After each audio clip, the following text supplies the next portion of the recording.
Coach and Counselor explores how today's youth benefit from intentional, empowering adult leadership.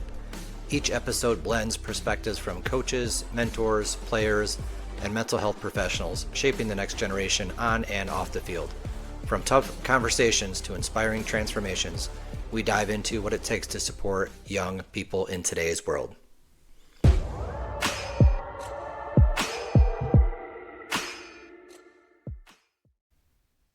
All right, welcome to the show here. We have Krystal Anthony with us.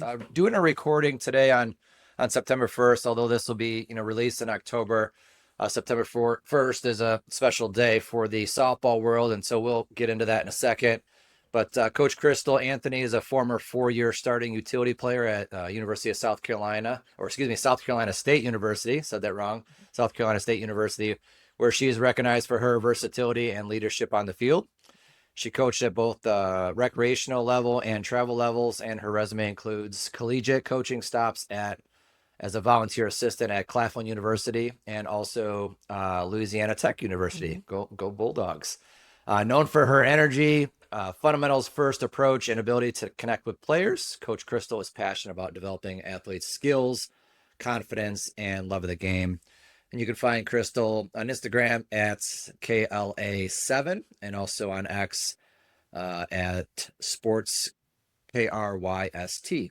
Krystal, welcome to the show. Appreciate you coming on. Thank you for having me today. Awesome.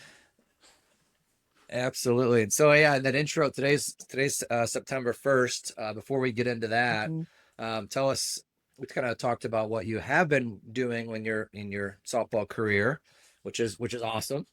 Tell us about what you're doing right now. Where are you coaching? What organization you with? What's Krystal doing right now? Awesome. Yeah, sure. So I'm still coaching. I'm coaching at the travel ball level. This is my first season with D1 Vision organization. We're wrapping up for our first season. The past 3 or 4 seasons, I've been with the Lady Braves organization, which is formerly Browns Mill. It's the org that I played growing up with, coming through travel ball. So it's been really a great experience to kind of give back to the community that kind of birthed me. My team right now, we're an 18U team, and I've had a few of the girls since they were around 8 and 9 years old. So to see some of them develop through the years and see them at this recruitment age or their last years of high school, it's such a rewarding experience, as someone did it for me. So I love this game. It's a big part of who I am and kind of helped me transition to the career world, where in my day-to-day job, I work in marketing, sports marketing, where I manage partnerships for brands and do different things. So I've been able to use softball to my benefit across various stages. That's excellent. I do love I love taking the kids through that journey. I've done that with my son's age, who are now juniors in college. So it's really awesome to see them evolve from, as you said, 8 to 18, but then actually take a step back and watch them play at college or even get drafted. It's been just a cool experience. And it makes watching college baseball or softball even that much more enjoyable when you have a personal connection with the athletes. So yeah, I guess we've said this a couple of times. Let's jump into it. Today's September 1st. So in the softball world, that's a big thing where college coaches can now start talking to those juniors in high schools, which that would be like 2027s, right? Correct. 2027 Division I coaches can now start, and you still have your D2s, 3-3s, NAIAs that can have probably started earlier communicating with athletes, but this is a big day for D1. As many athletes as what's the goal to go D1, right? So it's a big day for athletes, and it's just the beginning. Literally, I think this day just sparks the restart of a recruitment period for the 2027. So you think about, these kids have been to the camp, they've been playing throughout the summer, and the first opportunity for a coach to respond back really to those emails beyond the camp invites and really talk to them in a way that starts building the relationship with them to see if their school is a good fit. Yeah, so this is the first day, right? And that's kind of crucial to understand. I think there's a lot of as kind of as cool as this day is, it's also really scary for a lot of athletes, a lot of girls, a lot of parents, and it's 8, 8 o'clock right now here in Mountain Time. It's 10 o'clock in the East Coast. I haven't got a call yet. What's Yeah. going to happen? Am I going to get a call? Mhm. How would you coach? How do you coach your athletes through this particular time frame? Yeah, I think it is about understanding this is your journey and, this is just the start. And there are two more recruitment seasons for you, with this one included in next summer. I would, you reached out to the coaches, you've done the work. Today just starts another pathway for you, another chapter.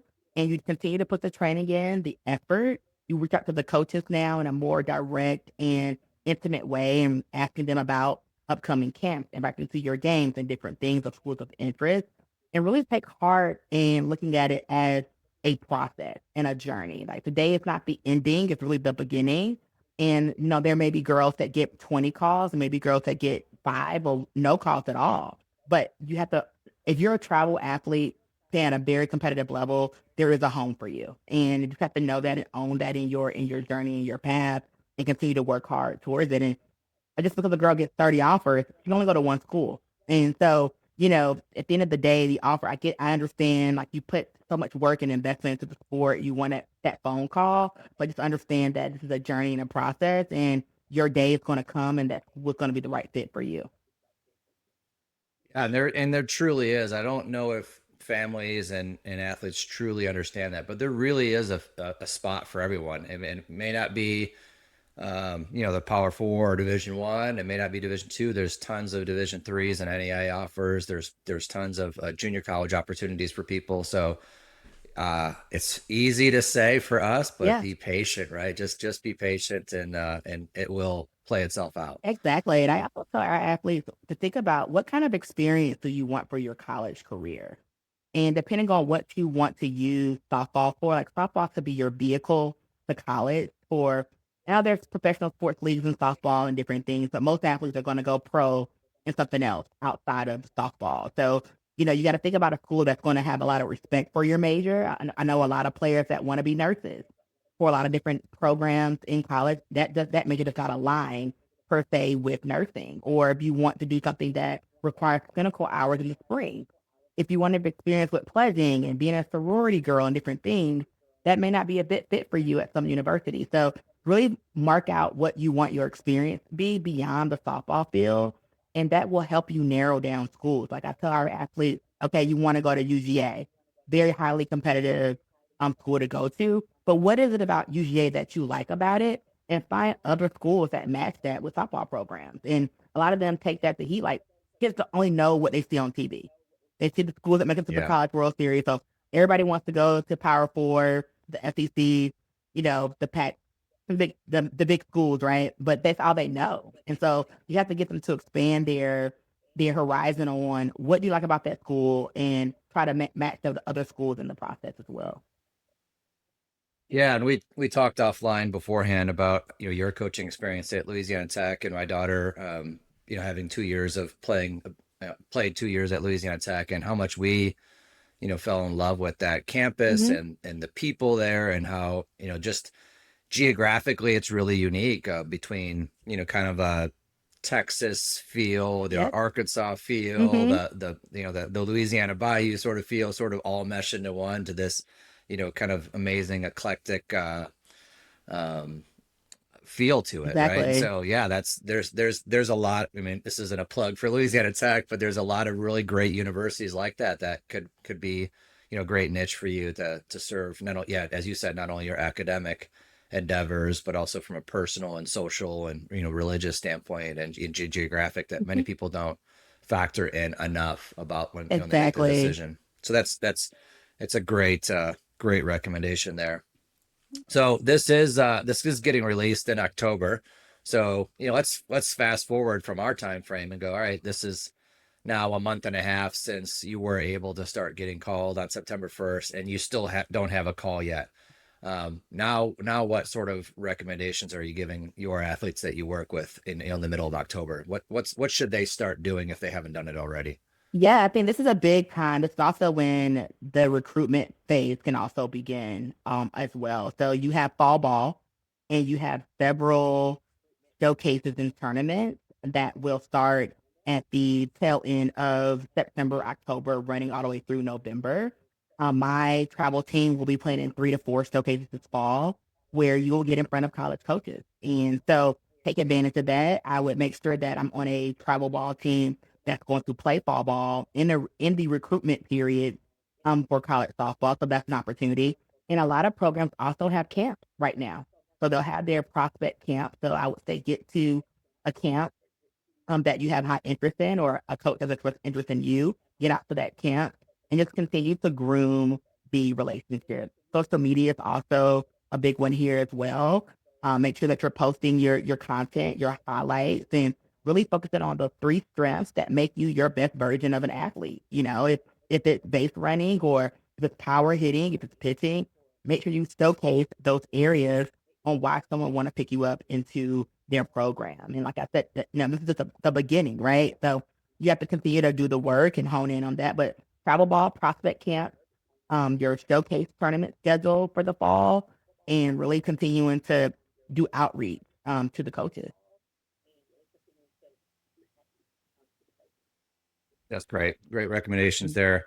So, I would say sometimes, unfortunately, we're talking about this and it might be a little late for these athletes, right? Inevitably, well, late's the wrong word. Inevitably, they should have been doing a lot of things for the last 1, 2, 3 years. And so, now let's kind of go back in reverse and go, all right, what if you're a 12-year-old aspiring softball player, 13-year-old softball player, what are the things that you really should be focusing in on so that way when that time does come for you that you be better prepared? What are those things physically, mentally, athletically that they should be better preparing themselves so that way they have more opportunities for themselves in the future?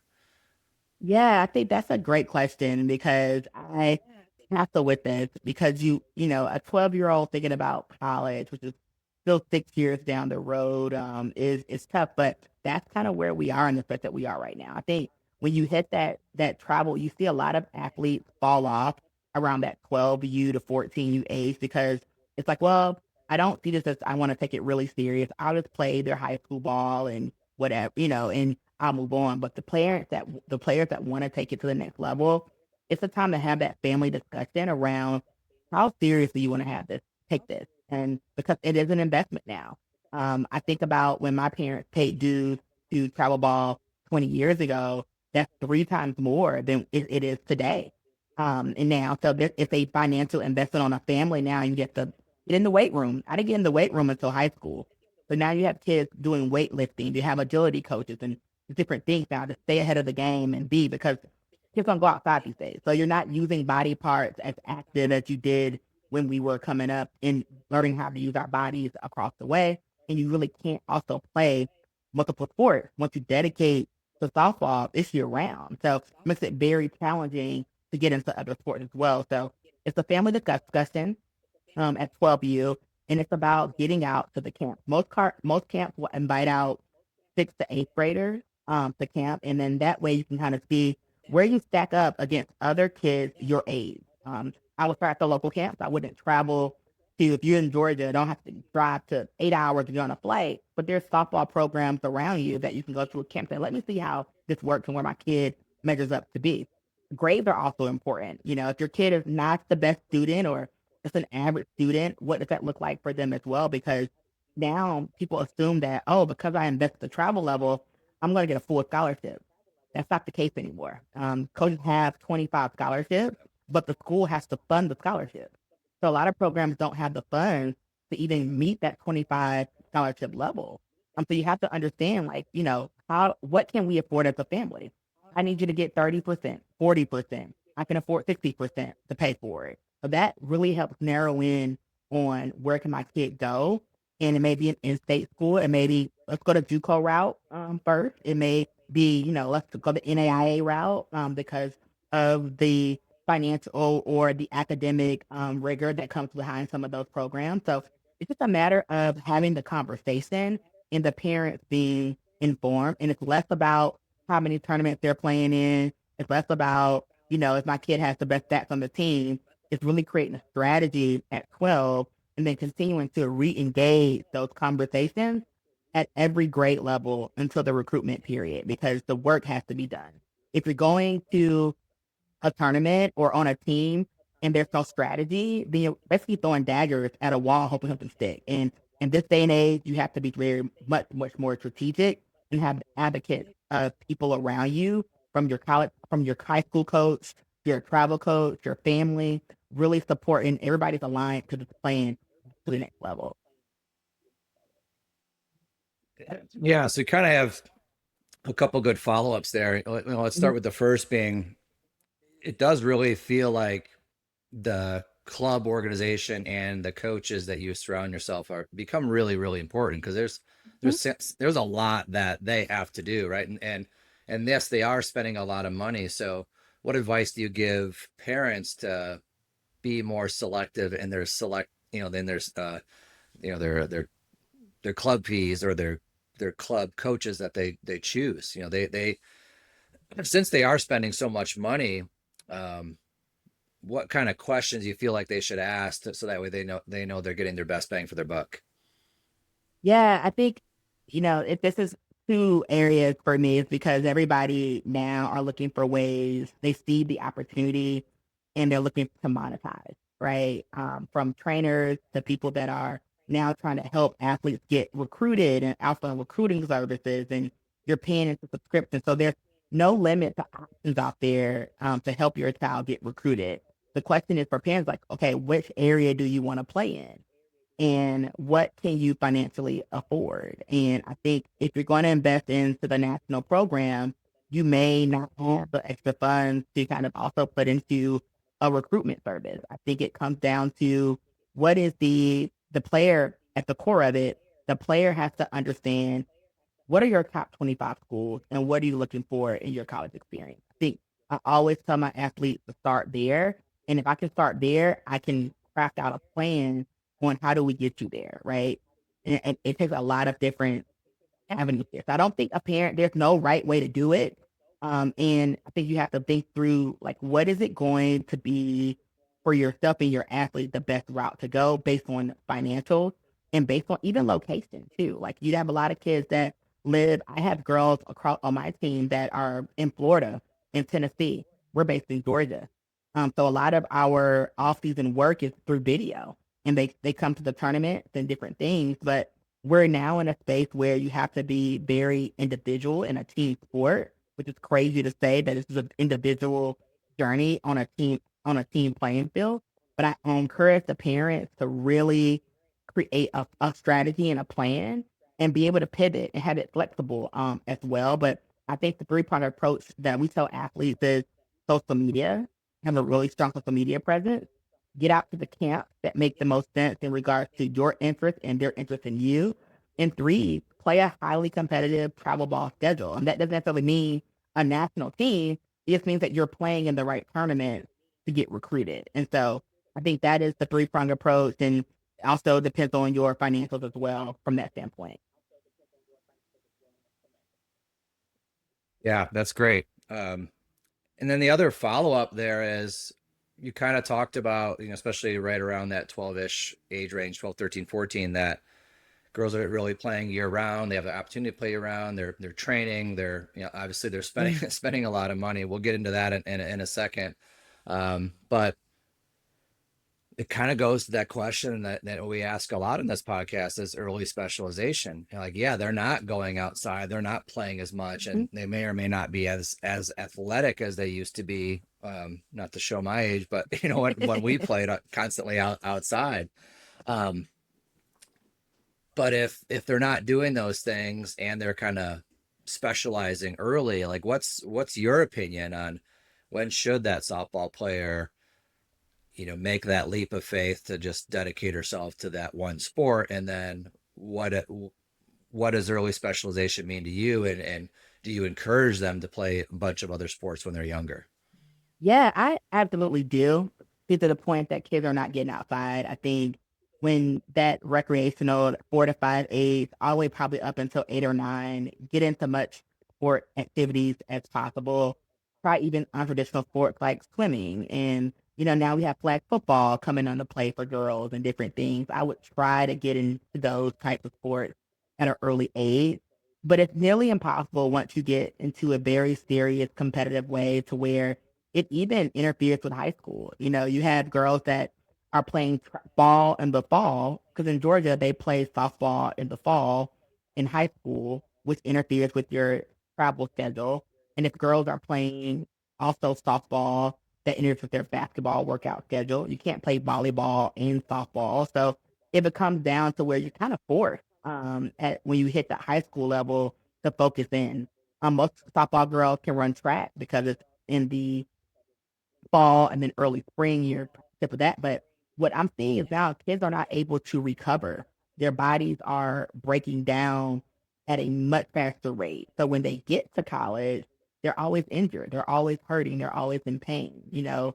And it goes because you've already started lifting weights at 12 and your body hasn't really caught up to you. So you're overstraining parts of your body. So I think when it was a time where you had breaks in between different sports and you could kind of focus on that sport, it made it much easier to just kind of like play multiple sports. But now I think the kids are just outworked, and it depends on the kid. If you have a kid that's just a super beast athletic and they can manage it, then yeah, go for it. But most of these kids are now trying to play multiple sports because oh, my parents said I needed to, or my college application, and you're losing your body hasn't had a full opportunity to recover. So when you come out to the softball field, you're underperforming because you spent so much time doing so many other things. So I think there has to be better plans for recovery as much as you have to put effort into working out and being so performance driven. But I do think another sport, if you're so focused on softball, playing tennis or doing another sport does help you mentally reset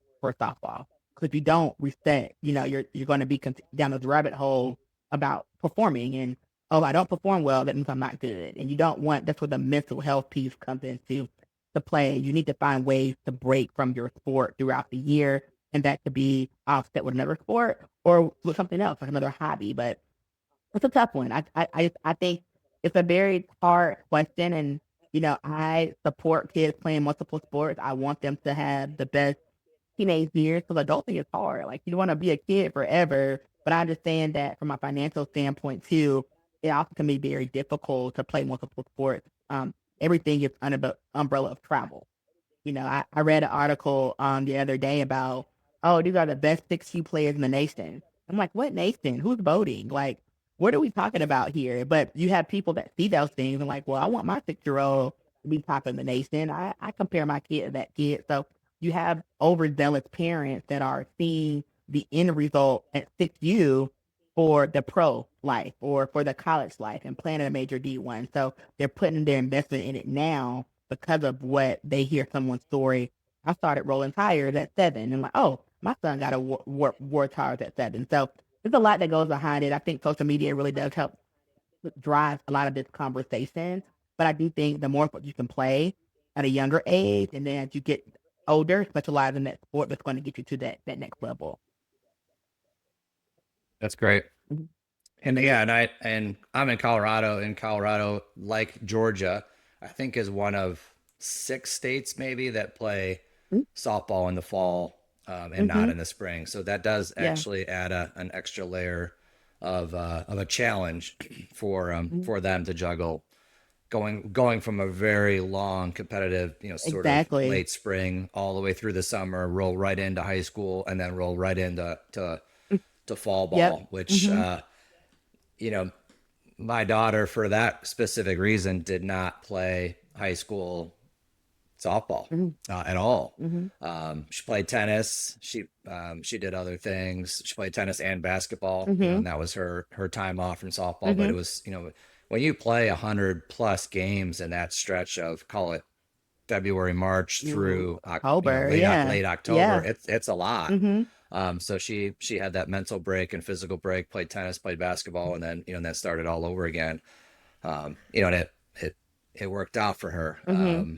And I think kind of what you said a little bit. I think part of this might be, depends on everyone's sort of unique situation, both as a person, as an athlete, as a family entity, financial, like all those things kind of come into play. But they are a little bit individualized when it comes to how to handle that specialization question. It's a Mhm, difficult one, but one that I think is worth continuing to ask mhm. because it's challenging. In general, I think to summarize, I think people are probably specializing just way too early. There is a time for it for most people that they do need to do it to get that advantage, but that time is usually much later than most people are giving credit to it. Oh yeah, it comes less about the kid too. I think you have coaches out there that see their teams are very successful at a young age, and they want to continue with that momentum. So they don't necessarily mind you playing other sports, but they want you focused in on this because we got a thing going here. We don't want to lose momentum, but they're so young. They're 6, 7, 8, 9, 10 years old. But the coaches then now see the benefit around, keeping the kids together, continuing practices and all that things, and it becomes a question around the parent has to continue to own the conversation and control. And I always say that parents do what's best for your kid. You know, eliminate a lot of the noise behind it. What do you think is best for your kid? And I can always respect that. And I think, but there's a lot of noise that parents are listening to now. If I don't do it, they'll get behind. So parents have to better educate and inform themselves around the sports culture and youth sports culture as well. Yeah, and that's inevitably what we're trying to accomplish Hmm. here in this podcast series is to educate parents, coaches, everyone, right, to not make the same mistakes that we did as a parent and a coach, Hmm. and hopefully to better inform them to make those decisions. Because yeah, there is a lot of noise out there, and everyone does want to do what's best for their own child, but sometimes what they're doing is not. Right. Right. Exactly. um, Well, we're going to take a quick commercial break for our sponsor, Operation Player Assist, which does try to offset the costs of sports participation. It is definitely getting more and more expensive. So we're going to take a quick break for them. But I also want to pose a question to you to think about while we're at this commercial break, which is a kind of a two-part question. What what's one of the coolest, kind of the most memorable experiences you've ever had as a player and or a coach? And then on the flip side of that, what is maybe the saddest time? Something that I think we don't discuss enough. We always talk about the good. We always talk about that double we hit, that home run we hit, that walk off we had, all the great times. But as you know, as an athlete and as a coach, the it's not always rosy. There Yeah. are rough patches. There are tough Hmm. times, mentally and physically. We talked about injury as well. So think about both the good and the bad. We'll take a quick break. We'll be right back. Awesome. As we're talking about the challenges coaches face with young athletes, it reminds me of something that affects every youth sports organization, the administrative nightmare that can pull coaches away from actually coaching. I recently spoke with Jennifer from the Riverside Youth Soccer League, and she told me something that really stuck with me. She said, "We were spending more time managing registrations and chasing down forms than we were developing players." Sound familiar? That's exactly why organizations across the country are turning to OperationPlayerAssist.com. They specialize in handling all those behind the scenes headaches that eat up your time. Registration systems that actually work, automated communication tools that keep parents informed without blowing up your phone, and emergency response protocols that give you confidence when things go sideways. Jennifer's league saw immediate results. Registration time cut in half, parent complaints about communication dropped to almost zero, and here's the best part: coaches could focus on coaching instead of paperwork. If you are tired of administrative chaos stealing time from what really matters, developing young athletes, I encourage you to schedule a free 15-minute demo with the team at OperationPlayerAssist.com.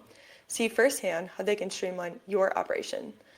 Visit OperationPlayerAssist.com and click Schedule Demo to book your 15-minute consultation, because when the administrative burden is lighter, everyone wins: coaches, parents, and most importantly, the kids.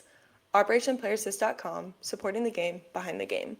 All right, thanks. Word from our sponsor there. Appreciate that. Welcome back, Krystal. I think pose a question to you after or before we left, which was tell us about one of the greatest experiences, and then potentially, maybe not the worst, but the saddest, or a difficult time that you went through. Yeah, I think for me, and I try to put this on my athletes as well. It's like you're not going to remember your record year after year. You're going to remember the experiences, your teammates, and I'm very fortunate to where my best friends were my teammates. We played together through the sport team and we went to different colleges, but we still stayed in very close contact. I actually the coach with one of my best friends today. So that is super, like, I think one of the most rewarding experiences. And we've been able to compete at a very high level.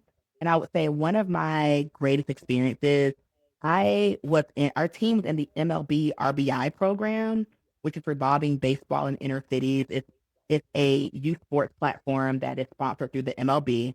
And we made it to the World Series.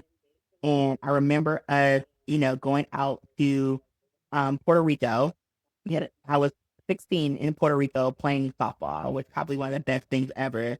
And we won that tournament and we kept winning the World Series and just the joy that we experienced and the people that we met along the way and just being able to meet Jenny Finch and Natasha Watley and these big names in softball, I will always carry that with me. And so full circle, I coached an RBI team last summer and the team made it to the RBI World Series and those same moguls, Natasha Watley and Jenny Finch were there. And to have my girls experience that like I experienced it is one of the most rewarding experiences that I can imagine that for. And that's what I take with me through my coaching experience. I think the flip side of that is one of the hardest things is having to make cuts. Travel ball culture. Now you're trying to fill the most competitive team. You're trying to get girls to the next level. And the hardest thing for us is to, to differentiate between how many girls do we carry, knowing that if we carry a higher number, somebody's going to complain about playing time. Somebody is not going to get the level of play that the next girl gets, and everybody's paying the same amount of money. And this is where the money comes into point. If I'm investing this, I expect this. So those are very hard decisions for coaches, and every coach wants to see a player get to that level that they're supposed to get to. But unfortunately, this is the dynamic of the game and different things. Everybody can't play, and I think people expect because I pay my money, that should be even across the field. So that's the hardest part is a girl that her parent thinks that she can play outfield and infield and pitch, and we see her only as a pitcher. Those are the difficult conversations to have because that kid is upset and they're bringing that energy to the team. So it's a hard decision every year to figure out, do we carry a short number so we can make everybody get the same experience, or do we carry 15 to 16 girls because we want to push the next girl in that position to kind of play your best because they're so trying to take your spot. So those are the things that probably keep me up at night when we're going to tournaments and different things on how do we best use our roster and use it to where every girl is getting the best opportunity to be exposed to the next level. Yeah, yeah, great, great response to the first one. I asked that question a lot, and I think every single time everyone talks about experiences, experiences, experiences. They don't, the bus rides, the car rides, the hotel Mm-hmm. stays, the friendships, Yep. the memories, Mm-hmm. the experiences. It's again not something that we really try to need to get across to parents that it's not about the X's and O's as much. It's you know creating an environment that allows for those great experiences, and those people that you play with and you play with for a long time are probably going to be standing up in your wedding at some day. And that's Yep. one of the things Mm-hmm. that scares me a little bit with how much change occurs in the club ranks, let alone the college ranks, of everyone kind of going from Mm-hmm. team to team to team to team, is that we're not building those deep connections like we were in the past. And that one thing that keeps me up at night is as well. um, as a follow-up to the size of the question, or size of the teams, inevitably I think for that high level club scenario, we're trying to prepare them for college. And I get it, right? That's difficult, is they are paying, and since they're paying, they want to play. But what I also think is lacking in the club world is that true preparation of just fighting for your spot, and like both the inter and intra competition of, if I don't perform, I may not be penciled in the lineup the next day. And not until they get to college do they really start to feel that level of pressure. And I think it's that level of pressure that is, perhaps pushing people from transfer portal, school to school to school as well, Yes. because they just Hmm. haven't learned to just fight. Um, Anything that you're trying to do to accomplish that or to alter that or change that? I mean, the number of players is one thing, but there's got to be some conversations behind the scenes as well that you're doing, I'm sure. Yeah, we think that and I would say that's a great point because even in tournaments today, you can batch your whole roster. You're getting a 4 game minimum. So you're going to be able to get girls in games where in college you may play a 3 game series and they're going to rob that top pitcher for 2 out of those 3 games. And if you're the fourth pitcher on the roster, you're going to see very limited innings and you're used to throwing innings with your travel team, at least getting to start a game, so it is a mental gap there when you think about players are going from travel to college, where the travel industry is so embedded around making money in a sense, right? Because with the tournament, you're paying an X amount of fees and you want to make sure that the play is there if you're paying that money. How we combat that is just around hitting. Like if you're hitting, you're in the lineup. And so we may bat 9, we may bat 10, may bat 11, but are you having quality at bats? And we really focus in on hitting because at the college level, you're going to be in the lineup if you're hitting. That's kind of what we kind of banded on. If you are being if you're a great hitter, likely you're going to be in the lineup because the game has become so focused on offense and power that you have to be able to contribute to scoring runs and being a big hitter. So we have athletes really hone into the offensive side. And even if it's with your speed or being able to bunt for a base hit or have productive at bats, we really base off our lineup off of the lineup in regards to how are the girls hitting. And I think that is one thing that we've seen work and be success because when you have that combo with the parent, it's like, well, you know, your child went, two for 10. That's 200. Where we need them to at the travel ball level be upwards of the fours. At the college level, they have to stay around 350. So we're pushing them to think about productive and quality at bats. And it's not always about hitting the home run. It's about how do you move runners, what's your on base percentage. So we hone in on the offensive side of the game because that's what's going to keep you in the lineup at the college level. Because there's 4 or 5 girls that be playing your position, but who's hitting the best out of that 4 to 5 girls? And so it's really trying to really create that mindset from travel ball to college, trying to find those nuggets there. But it's challenging still because to the point I just mentioned earlier around the cost. A showcase tournament is upward of $2,000 and you're asking a parent to travel, hotel, food. Sometimes it's a flight or rental car, and that kid may get 2 innings. You're like, well, what am I out here doing? So that's the kind of combos that makes it really challenging because you have to go out there and compete, but your child may not be on the level just yet, or maybe struggling at the point we go to a tournament, and those type of combos that I think are the hardest to have right now from a coach to a player and a family just due to the cost of it all. Man, you make some great points, and every time you say something, I'm like, I got a follow-up question, and I have two follow-up questions on that now. Yeah, it's true. Like if you hit, you're in the lineup, and in softball particular, there's, baseball included, it's a much bigger um, motivation to be, to hit for power. So the power hitting approach. I mean, shoot, look at Oklahoma, right? In any of Mm-hmm. these bigger schools, the girls are bigger, the girls are stronger, and they hit for more power. So my first follow up to that is slapping turning into a bit of a dying breed, or is there really still a need for that level of that art? It's a true art in this sport. What's your thoughts on how slapping has been evolving in the last few years?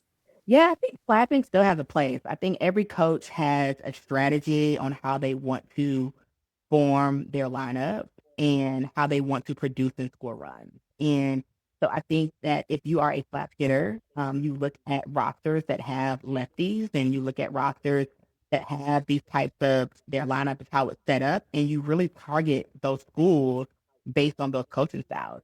I think when you can use your speed to an advantage, it helps tremendously because you're looking for a way to get on base.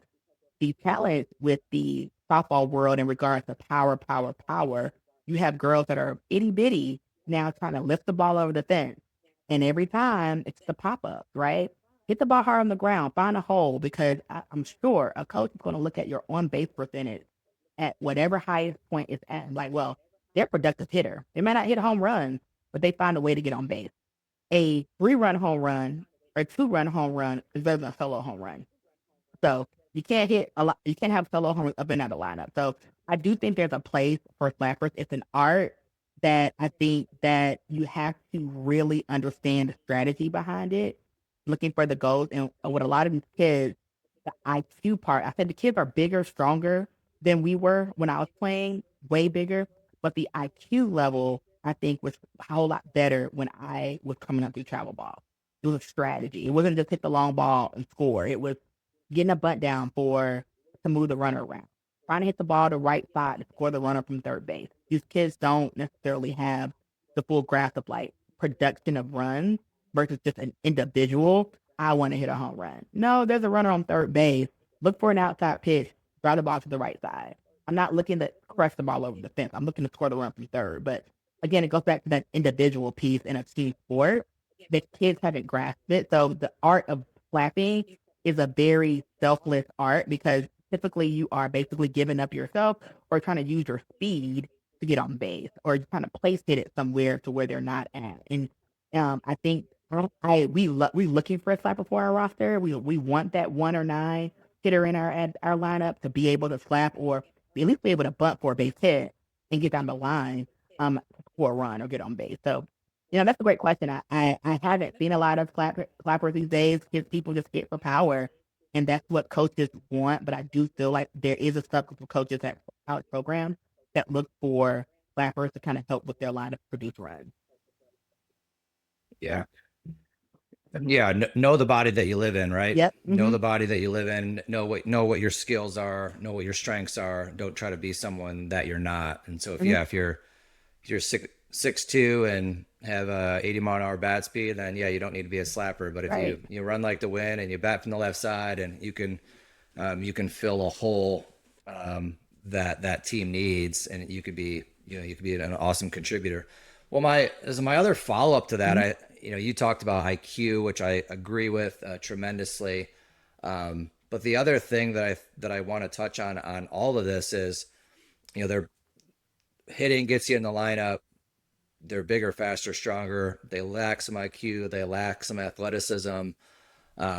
Is defense lacking also now, right? Like, is that the other thing? Like, my wife played, softball in college as well. And we looked at how many softball players in the Division I level were hitting over 400. And we thought a lot about that. I was like, why is that? I mean, is pitching down? We don't think so. Is obviously the hitters are better. They're bigger, faster, stronger. We talked about that, but is there a different reason besides, just them being stronger that allows for these 400 plus averages and so many of them? And one of the things we kind of latched onto was, are they taking this approach of just taking the best hitters and then finding a spot for them? And they may not be a true center fielder, a true outfielder, a true shortstop, a true third baseman. And, they're packing their lineup offensively, but their defense is lacking. Long-winded kind of, I think there's a question in there. Is defense lacking because of, the current approach and the evolution of softball? Yeah, I think that's a very valid point. And I do think a coach will take a great hitter and find a spot for them on the field and make them into an outfielder or make them into a corner infielder, because they have to be able to produce runs. And I think pitching is at its peak. I think there is still a lot of great pitchers out there. I do think that the bat have evolved over the years too, where they have this technology in them that really create where a hitter can be average, but the ball can shoot off that bat and find a hole or for a gap. So the bats are very high technology. When we were playing, Yeah. the bat was around 200. The bats are now six, seven, 800 and dollars, and they have this composite. They have the drop. I mean, literally, you can really become a great hitter based on what bat you use and mixed in with your power as well. So I think that plays a part in it as well, just the technology in the sport. And to your earlier point around, if you're a great hitter, I'm gonna find a spot for you and make you into what I need you to be, and go from there where I can have from a defensive stand. I need a good shortstop. I need a good pitching staff. I need a good catcher. I need probably one or two good outfielders defensively. Everybody else I can fill the gaps in. And so I think that to that earlier point, scoring is what's going to get me the top girls and keep my job because coaches don't have a really long leash anymore.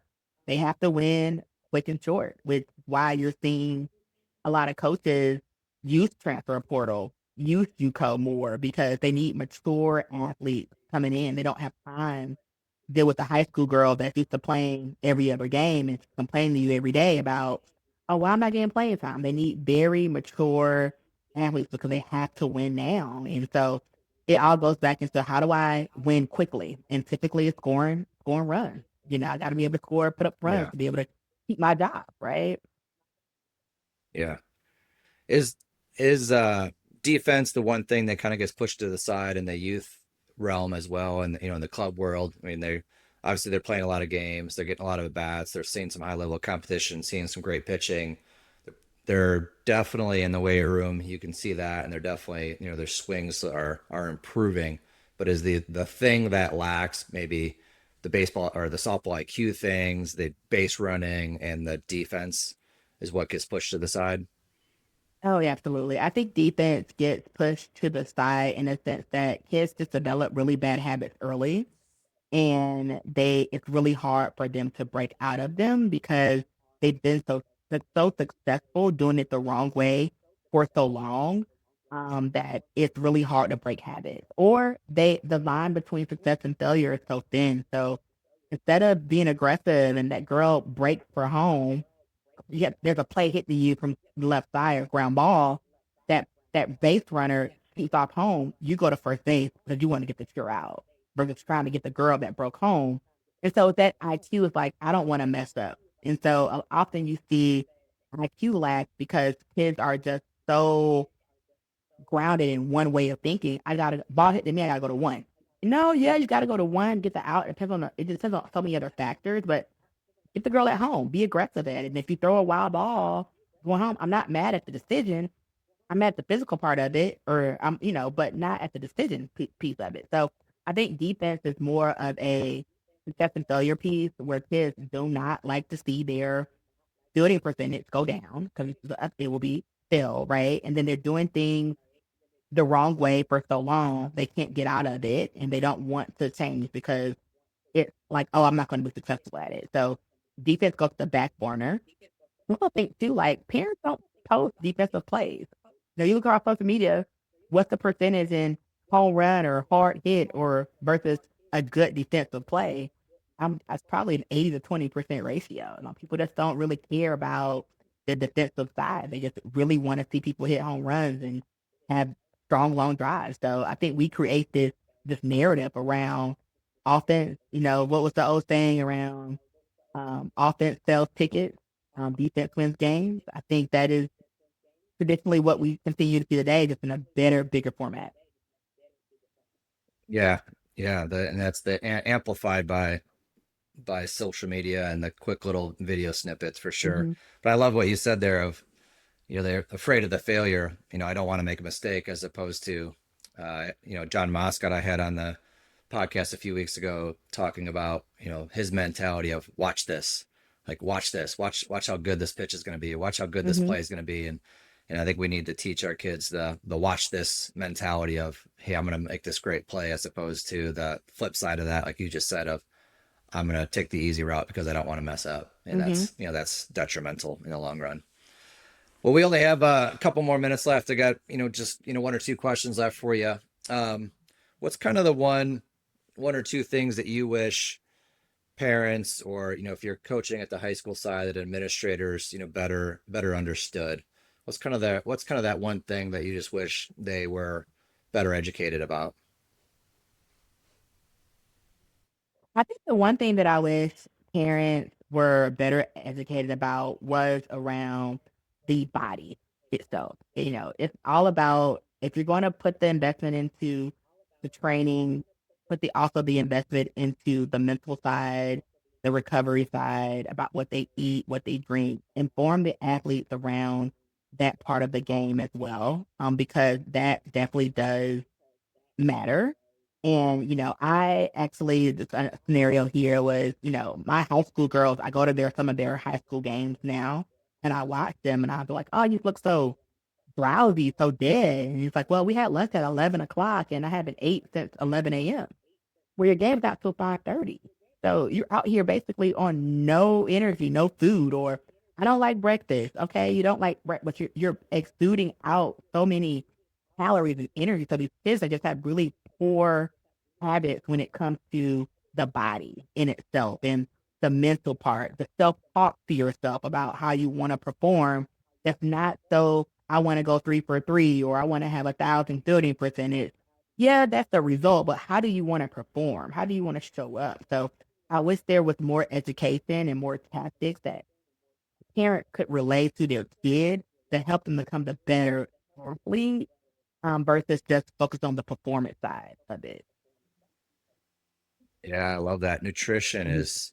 it's huge, especially at the younger ages. Mm. Not until they get into college do they, depending on what college they go to, do they, if they ever figure that out. So absolutely nutrition. And then yeah, the mental side, we talk about that a lot on the podcast side of better informing them of how to deal with failure, which is the bigger thing, and also how to handle the success, how to deal with the craziness of social media, especially when they start Mhm. getting into college, and they're in that limelight. Everyone wants the limelight, but once you're there, that part of it Mhm. can be pretty challenging too, when social media is just picking you apart on this flaw or that flaw, or you did this right or you did this wrong, or what you wore or what you looked like. All that is such a massive compounding effect. So yeah, definitely need to do better with nutrition, mind and body. Mhm. Absolutely, totally agree with you. Well, Krystal, I think that's a great place to end it. I Mhm. appreciate your time. Do you have any other things you'd like to add to wrap this up? Now, I just want to say thank you guys for your support. We did a fundraiser through Operation Player Assist, about a season ago, and it really did help drive the total fees for our parents down. And we look forward to partnering with you guys again on that front as we kind of get our feet settled with our new organization. But thank you for the platform and providing the information to parents and families. I think this is definitely a needed platform, and it really does mix in really well with what the current state of where the sport is today. Well, appreciate the kind words. Appreciate you saying that, Mhm. and we do look forward to working with you. And thanks again for coming on the podcast. This was great. Awesome. Thanks so much.